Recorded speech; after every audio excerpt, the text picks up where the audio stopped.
I'm Andrew Murphy, Co-Chief Investment Officer at Winthrop Wealth. Today I'll look back on some of the major market events of 2021 and review our outlook and portfolio positioning moving forward. The full written version is available on our website at winthropwealth.com. We hope that you all had a restful, happy, and healthy new year, and we look forward to speaking with you in 2022. Today I'll review the U.S. equity market, interest rates in the fixed income market, inflation, the latest updates to Fed policy, and then I'll go over our outlook and portfolio positioning as we head into 2022.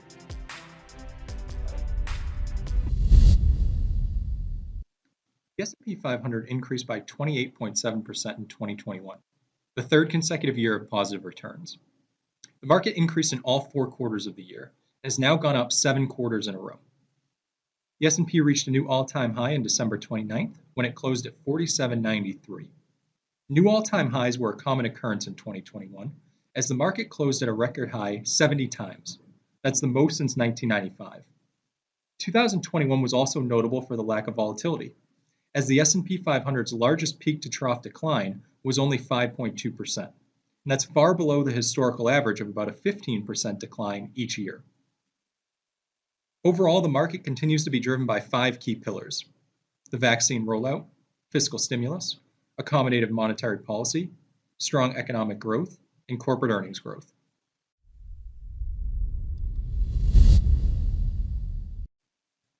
This chart shows the Bloomberg Barclays U.S. Aggregate Bond Index, or the AGG, which acts as a proxy for the investment-grade bond market in blue, and the 10-year yield in gray. The 10-year Treasury yield started the year below 1% and increased by about 60 basis points to end the year at 1.51%. And as you can see from the chart, bonds move inversely to interest rates, so as the 10-year Treasury yield increased, the aggregate bond index decreased by about 1.5% for the year. This was the first annual decrease for the AGG since 2013. We expect that interest rates will continue to drift higher, and as we'll get to in a moment, we know that inflation is a challenge. So we're trying to hedge the impact of both by holding low levels of cash in portfolios, avoiding long-term bonds, and tilting toward companies that can grow their cash flows, earnings, and dividends.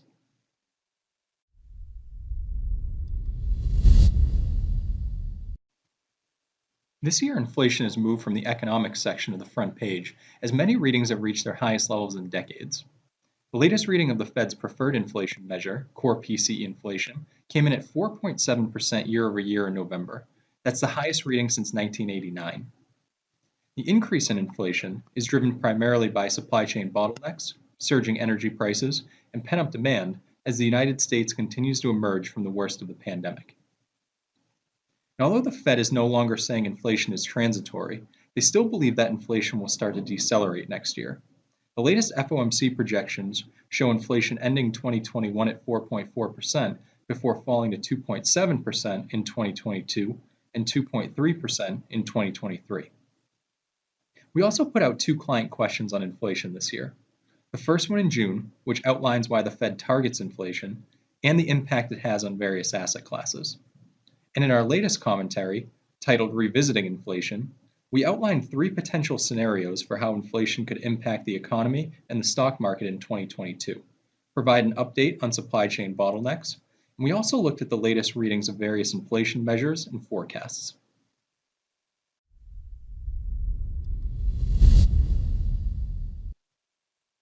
The Fed's response to the global pandemic, lowering interest rates to zero, restarting their quantitative easing program, and launching several lending facilities, helped save the economy from a major recession and was the main driver of the stock market boom over the last 2 years. But now that the economy is on the path to recovery and inflation pressures are rising, the Fed is starting to move away from their ultra-accommodative monetary policy. With interest rates, the federal funds rate is currently at a range of 0% to 0.25%. And the FOMC's most recent summary of economic projections showed that more than half the members now forecast at least 3 rate hikes in 2022 and at least 3 more by the end of 2023. Fed is also winding down their quantitative easing program. The Fed first announced they would begin tapering in November, and then they decided to double the rate to $30 billion per month in December. At the current pace of taper, the Fed will stop buying bonds in March.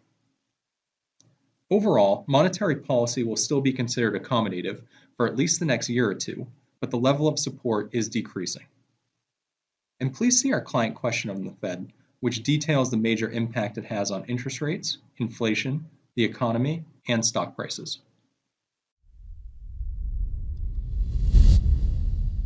For our outlook, first we want to put in context just how strong stock market returns have been during the past few years.